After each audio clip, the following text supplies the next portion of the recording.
Okay. Hello. Oi oi. How are we doing? Right. So, do you know what? Glass House is out and it is like a marker of the new era. So I thought I'd make this video just to like chronicle how Fordë began and like the journey it's taken up to now, and I guess, I don't know, what it means for the future. So Fordë pretty much began in the pandemic, like lockdown gave me time to just actually focus on songwriting, finish some songs, get them made. So in that environment, I was literally here in this room, just like hacking away at the keyboard, using synths, beats, 808s, all this. So it was kind of like electronic, bit trappy, but it had like the DNA of like pop punk in there, because it was like sad boy lyrics, you know, like all that kind of thing chucked in. The songs were a reflection of that time, really, that environment. You know, the lo-fi vibe kind of felt like a parallel to like being stuck in here and just making things work with what we had and stuff.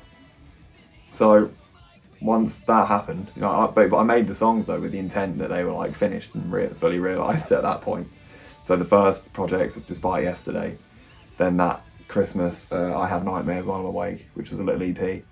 And then after that, the following spring was Untitled Spring. And they were all just like songs that sort of chronicled the journey up to that point.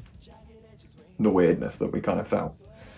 And there was a few collaborations in there with friends, like some like artists that I knew, and like also ones I met in that time over the internet. So there's some cool things that came out of that. After that then, after like those releases in the pandemic era, the bars started opening up again, venues, and I thought, yeah, it'd be great to get these songs out on the road. And I was going to play to like backing tracks with a guitar and sing over the top. But not quite like that. So I've lost my thought now. I've lost my fucking head. So yes, I was telling my friend Dan about this. I was like, yeah, you know, I'm thinking about taking the tunes out, and he was like, oh mate, I'll play bass. And I was like, oh, because he plays bass. And I was like, oh shit, well, if you're up for it, that'd be cool. Yeah, it might make it more fun, you know, live. And then I caught up with my friend Hayden, who I hadn't seen in years, and he plays drums, great drummer. And he was like, well look, I'm looking to play drums again, so if you're like looking for that, I'd love to do it. And I was like, well, holy shit, sounds like a good idea. And it got me rethinking, got me like thinking about the whole thing. And I thought, you know what, let's just see what happens. So got the boys together in the rehearsal rooms, Mr. Gigs, yes, Dylan. And we started learning Glass House. And the reason we did that song was because I thought it was guitar driven anyway. And it made sense to kind of start with that. It was kind of easy to do. And yeah, it just fell together straight away. I was like, holy shit, Hayden's drums made it super fucking fun. Real bass, bouncy. Guitar was pretty much the same anyway, but with that as the backdrop, it was like sick. So after that point, I was like, shit, okay, so I've got all these songs that were made in lockdown to beats, 808 basses, a bit electronic-y. So fuck it, we have to like transpose these songs to a live version. And I thought, all right, yeah, let's go raw with it. Pop punk show live, different kind of thing for studio. And I kind of liked that idea that a fan of the stuff might come to a show and be like, oh shit, this is cool, because in my mind the DNA was the same. You know, it's the same songs, just like in a different format.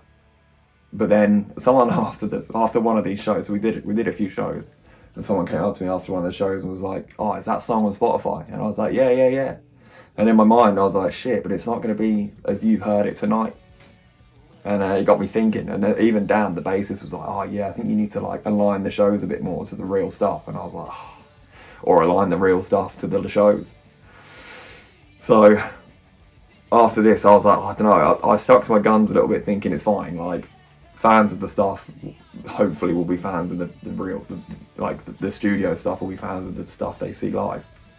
And then one of my friends who comes to the shows was like, you know what, like it's not going to be like that though, is it? More so it's going to be people see you live and then find your music. And I was like, of course, yeah, like fuck it, you're right.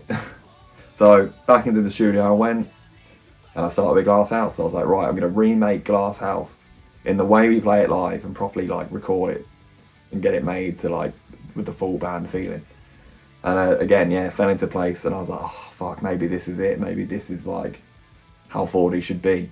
because I mean I've been a pop punk kid for years, love it, like grew up on the stuff, and so it only makes sense for it to be more what I'm comfortable with. So and obviously fit to the live show, and it just everything made more sense. So I've started working through all the songs, giving them the treatment so they sound more like they do live. And that's what's leading me down this road. So this new song, this remade song, Glass House, is like a marker in that time. It's like, this is Fordë, how it should be. So yeah, now I'm like gonna move forward with that in mind, I think. Go full on pop punk, real like band vibe format, and just see, because it feels right, it's fun as hell, it makes more sense. And yeah, we're like, things are going, going back to normal. Well, I say fucking normal as fuck's out there, innit? But it's kind of a reflection of like, okay, this is it, but we're back in business, this is the way like it should be.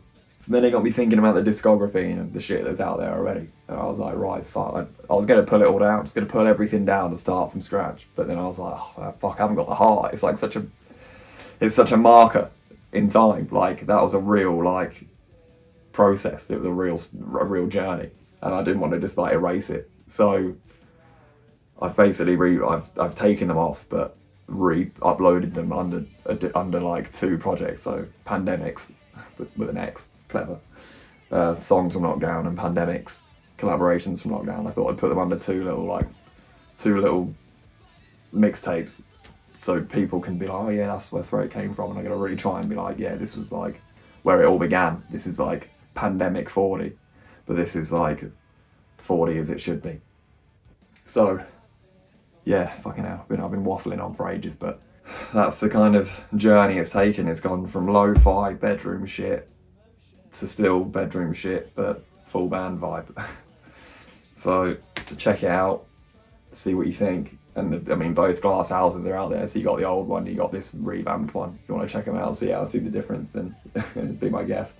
But yeah, this is onwards and upwards now, and I think like the real work can begin, because I feel like I've got a solid grasp on what Fordë is now. And it's like, thanks to every fucker coming to the shows, thanks to the fucking band boys for like making me realise, opening my eyes to it a little bit. And who knows, maybe down the line when I've got it finessed a little bit, maybe some of the elements could come back in, like if it makes sense, and we'll see. But yeah, here's to fucking moving forward. New era, 40 out.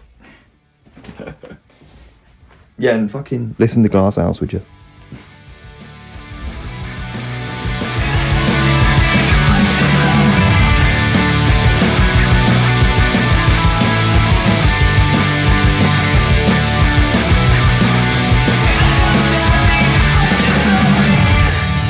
But the beauty is, it's in the eye, that's what I create.